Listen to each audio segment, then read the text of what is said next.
Good morning, students. Today we are going to study a poem from the first Played books, A Tiger in the Zoo, composed by Leslie Narish. In this poem, the poet is describing about the living standard of a tiger when he lives in a cage. At that time, what is the living condition or the living standard, and when he lives in a natural place, at that time what is his living standard. So in this poem, the poet is describing about a tigers. In first stanza, poet is describing about that tiger who lives in a cage. Okay, आपने भी देखा होगा जब हमको कैद करके, अभी इस कोरोना के टाइम पर स्टार्टिंग के समय जब हमको कैद करके रखा गया था, at that time we are feeling uncomfortable. ऐसा लग रहा था जैसे हमारे जीवन का कोई अस्तित्व ही नहीं है. और पहले के समय भी, आज भी देखो, छोटे बच्चे होते हैं, जब वो किसी चीज़ को खाते पीते नहीं है, सपोज दैट बच्चा दूध नहीं पीता है तो मम्मी बोलती है, जिस चीज़ से आप डरते हो, बेटा दूध पी लो नहीं तो बिल्ली आ जाएगी, शेर आ जाएगा.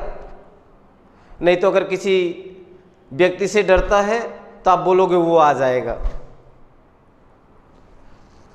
तो या तो ये बोला जाता है आपको किसी कमरे में बंद कर दिया जाएगा, अंधेरे कमरे में. तो क्या होगा अंधेरे कमरे में? आपके अंदर जैसे अंधेरे कमरे का नाम लिया जाता है, eight that time you had fear. आपके अंदर डर आ जाता है, डर.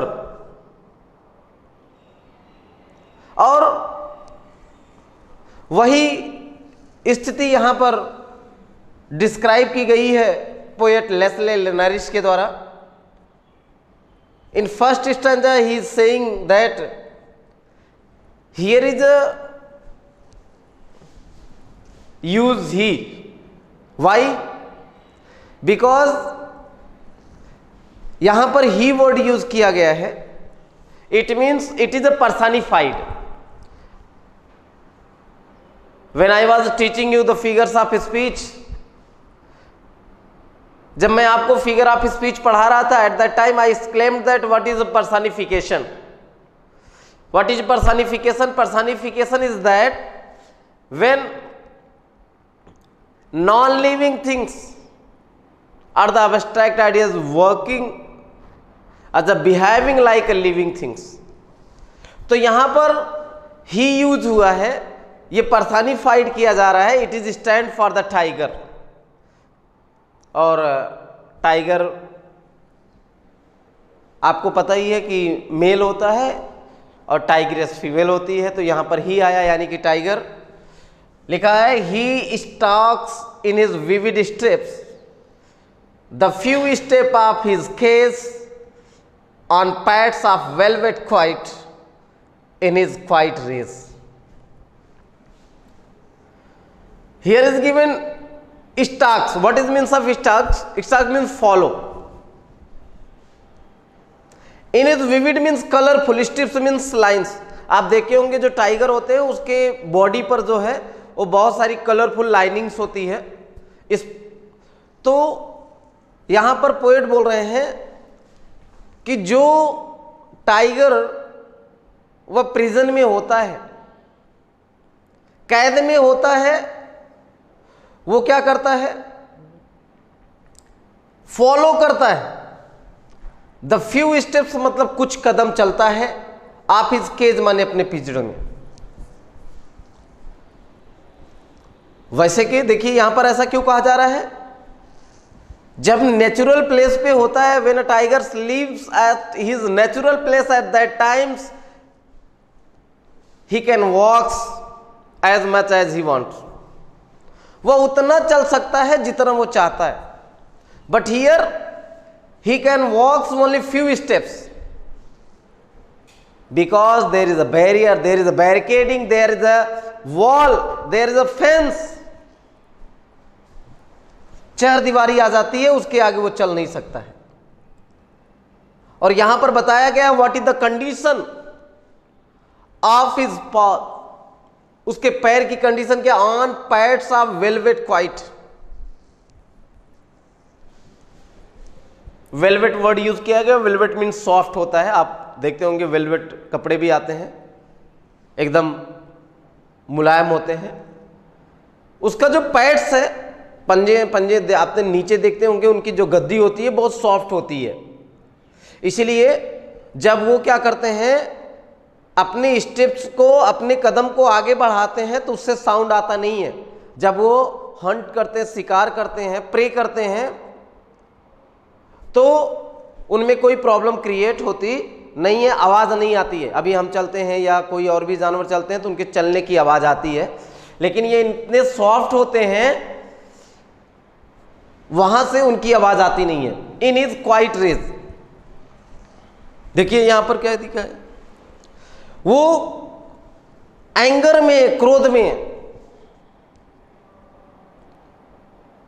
है तो वो अपने पिंजड़े में, और आपको ही ध्यान दीजिएगा, आपको कहीं पर बंद करके रखा जाए और लोग आपको देखने के लिए आए तो समय लोग जब देख के हंसते हैं या कुछ बोलते हैं तो गुस्सा आती है। ऐसे ही यहां पर कंडीशन है किसकी, उस टाइगर की। तो let's once again check it, the first stanza of this poem, the tiger is a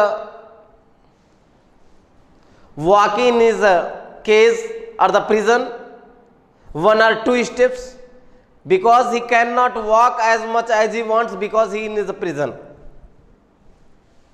On pads of velvet quite in his quite rays, and his paws were very soft. When he walks at that time there is no arising of sound, and he is in anger. इन second stanza, second स्टैंजे में बताया गया है कि जब वो अपने नेचुरल प्लेस पर रहता कैसा होना चाहिए। फर्स्ट स्टैंजे में आपको बताया गया है कि वह जो है पिंजड़े में है, कैद है, और उसकी क्या कंडीशन है, लेकिन सेकंड स्टैंजे में आपको बताया गया है कि जब वो अपने नेचुरल प्लेस पर होता तो कैसा होना चाहिए। He should be lurking in the shadows. He should be lurking in shadow. देखो lurking words, lurking का मतलब आप देखते हैं कि जो टाइगर वगैरह होते हैं ये बड़ी बड़ी जो झाड़ियां होती हैं, जब शिकार करने जाते हैं नदी के किनारे डियर्स वगैरह का, तो ये हाइड करते हैं। लर्किंग मीन्स क्या होता है, hide. He should be lurking in a shadow, उसको कहां छिप जाना चाहिए, बड़ी बड़ी झाड़ उसके नीचे। स्लाइडिंग थ्रू लॉन्ग ग्रास, आप देखते होंगे कि डिस्कवरी चैनल पर आपने खास करके देखा होगा कि जब कोई टाइगर किसी का प्रे करने के लिए जाता है, शिकार करने के लिए जाता है, तो वो क्या करता है, जो बड़ी बड़ी घासें होती हैं उन घासों में से स्लाइड करके जाता है, खिसकते हुए जाता है, एकदम बैठ जाता है और खिसकते हुए जाता है। तो उसको क्या करना चाहिए, he should be lurking in a shadow, उसको बड़ी बड़ी झाड़ियों के नीचे बैठ करके आराम करना चाहिए, छिप जाना चाहिए, रहना चाहिए। स्लाइडिंग थ्रू लॉन्ग ग्रास, और बड़ी बड़ी घासों से होकर के फिसलना चाहिए, स्लाइड करना चाहिए। कहां कहां जाना चाहिए स्लाइड करके? नियर द वाटर होल, जहां पर where plump deer pass. Plump means what is means of plump? Plump means beefy. हट्टे कट्टे जो हिरन होते हैं, जो हट्टे कट्टे हिरन होते हैं, जब पानी पीने के लिए आते हैं तो उनका शिकार करने के लिए उसे बड़ी बड़ी घासों के बीच में से स्लाइडिंग करते हुए जो है आगे बढ़ना चाहिए। तो in second stanza the poet is describing about the conditions when tiger lives at a natural place at that time. What is the condition of his? At that time he should sit under the bushes and he should creep or the slide through the long grasses. By that he can catch his prey. And next third stanza, he should be snarling around houses. Third स्टैंजे में भी यहां पर poet बताता है कि जब वो अपने नेचुरल प्लेस पर रहता है तो टाइगर कैसा करता है या उसे कैसा करना चाहिए? He should be snarling. Snarling का मतलब होता है वार्निंग साउंड। आप देखते होंगे कि जब टाइगर जो है वो क्या करता है? आवाज निकालता है। आवाज निकालने का मतलब ये होता है कि वो ये लोगों को एहसास दिलाना चाहता है कि आई एम हियर, मैं यहां पर हूं, कोई मत आओ। वो लोगों को ये बताना चाहता है। तो यहां पर देखिए, he should be snarling around houses at the jungle says. जो जंगल के किनारे घर हैं, जो जंगल के किनारे लोग रहते हैं, उसे क्या करना चाहिए? टाइगर को उस जंगल से बाहर निकल करके अपनी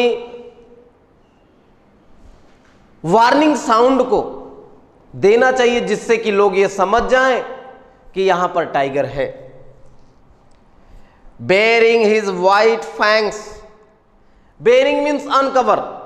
और आप देखते होंगे जब टाइगर जो है रोरिंग करता है, उस समय वो अपने दांतों को भी दिखाता है, और यही दांत देख करके लोग डर जाते हैं। तो यहां पर लिखा गया है bearing his white fangs. What is means of the fangs? Fangs means long teeth. उसे अपने दांतों को, जो बड़े बड़े उसके शिकार वाले दांत हैं, उस दांतों को दिखाना चाहिए खोल करके। हिज क्लॉथ, उसे अपने पंजों को दिखाना चाहिए। टेरराइजिंग द विलेज, जिससे कि टेरराइजिंग मीन्स मेक फियर, जो गांव के लोग हैं वो क्या हो जाए? डर हो जाए उनके अंदर, ये डर पैदा हो जाए। जो वहां पर इर्द गिर्द गांव में रहने वाले लोग हैं उनके अंदर ये डर पैदा हो जाए, उनको ये लगे कि यहां पर टाइगर है। तो as I told you in fourth stanza, the poet is explaining that when a tiger lives at his natural place, at that time he comes out of the jungles or the forest and roarings, so that the neighborhood can easily understand there is a tiger, there is a danger. So they do not come out of the do not come out from their house. वो अपने घर से बाहर नहीं आते हैं। लेकिन यहां पर क्या है? जो इस पोयम में जो लेसन नरिश जो एक्सप्लेन कर रहे हैं वो कैसा है, but he is locked in a concrete cell. Concrete का मतलब आप देखते होंगे ये चुने पत्थर से जो दीवारें बनी रहती हैं, लेकिन यहां पर जो टाइगर है वह कहां पर कैद है? सेल मीन्स होता है प्रिजन। वो कंक्रीट सेल में जो चहर दीवाली बनी हुई है उसमें वो कैद है। हिज स्ट्रेंथ बिहाइंड बार्स, और उसकी जो ताकत है, उसकी जो पावर है, वह कहां पर आकर के छिप जाती है? उसी घेरे में, उसी पिंजड़े में। Stalking the length of his case, वह क्या कर रहा है? वह अपने पिंजड़े में ही चल रहा है, उसी पिंजड़े में ही राउंड मार रहा है, इग्नोरिंग विजिटर्स। और मैंने बताया कि जब यहां पर जो टाइगर है वह एक जू का टाइगर है, तो लोग उसे विजिटर्स मीन्स होता है आने वाले लोग, जो उसे देखने के लिए लोग आते हैं। तो वैसे टाइगर क्या रहता है? जब वो जंगलों में होता है और लोग उसे देखते हैं तो वह रोरिंग करता है, जिससे लोग समझ जाएं कि मैं यहां हूं। लेकिन यहां पर लोग आ जा रहे हैं, उससे कोई मतलब ही नहीं है। वो सिर्फ अपना शांत होकर के सिर्फ उसी पूरे कंक्रीट सेल के अंदर जो है वह राउंड मार रहा है। He hears the last voice at night. और आप देखते होंगे जो जू होता है उसके इर्द गिर्द सड़कें होती हैं, तो हॉर्न जो है, व्हीकल्स के हॉर्न जो है वो सुनाई देते हैं। वो क्या कर रहा है? He hears the last voice at night, वह तेज आवाजों को सुनता है। द पेट्रोलिंग कार्स, और जो पेट्रोलिंग मतलब होता है जो सुरक्षा कर्मी होते हैं, मतलब वहां पर जो देख रेख करने वाले होते हैं जू की, वो देख रहा है कि जू के पेट्रोलिंग करने वाले हैं वो क्या कर रहे हैं? उनके गाड़ियों की आवाज सुनाई दे रही है। And stairs with his brilliant eyes at the brilliant stars, वह क्या कर रहा है? उन लोगों को नहीं देख रहा है। ही इज इग्नोरिंग देम, उनको इग्नोर कर दे रहा है। वो क्या कर रहा है? He is looking toward the sky, toward the stars continuously. वह सिर्फ क्या कर रहा है? एंड स्टेयर मीन्स होता है लुकिंग कंटिन्यूसली, घूरना। वह घूर रहा है विथ हिज ब्रिलियंट आइज। आप देखते होंगे कि रात के समय में जो ये एनिमल्स होते हैं, आपने बिल्ली को देखा होगा, बिल्ली की प्रजाति का टाइगर भी होता है। जब किसी चीज की रोशनी पड़ती है या इनकी आंखें रात को चमकती हैं, तो वह क्या कर रहा है? अपनी ब्रिलियंट आइज से चमकती हुई आंखों को किसको देख रहा है? द ब्रिलियंट स्टार, चमकते हुए तारों को देख रहा है। तो यहां पर in last stanza the poet Lesnar is describing about a tiger who is in a zoo, and he says that when the caretaker of the zoo comes around him, at that time he is ignoring them. He is looking continuously toward the brilliant or the twinkling stars. तो यहां पर आपने देखा कि किसी भी व्यक्ति को, कोई कितना भी ताकतवर क्यों ना हो, उसकी जब कोई भी अपनी ताकत को तभी दिखा सकता है जब उसको आज़ाद रखा जाए। तो आज़ादी सबको मिलनी चाहिए और तभी उसकी सुंदरता को, उसकी ताकत को देखा जा सकता है। नहीं तो आज अगर लोग बताएं कि पहले जंगल में ऐसे ऐसे शेर रहा करते थे, तो लोग, आज तो बच्चे जाते हैं जू में, जाते हैं वहाँ पर शेर को देखते हैं, टाइगर को देखते हैं, लायंस को देखते हैं, और वो देखते हैं कि एकदम क्या वैसे ही पड़े रहते हैं, सोते रहते हैं, उनसे कोई आने जाने, उनसे कोई मतलब ही नहीं। तो बच्चे तो यही समझेंगे ना कि ऐसे ही होते हैं। तो I think you are completely understand this lesson. Thanks to all. Thanks everyone. Thank you.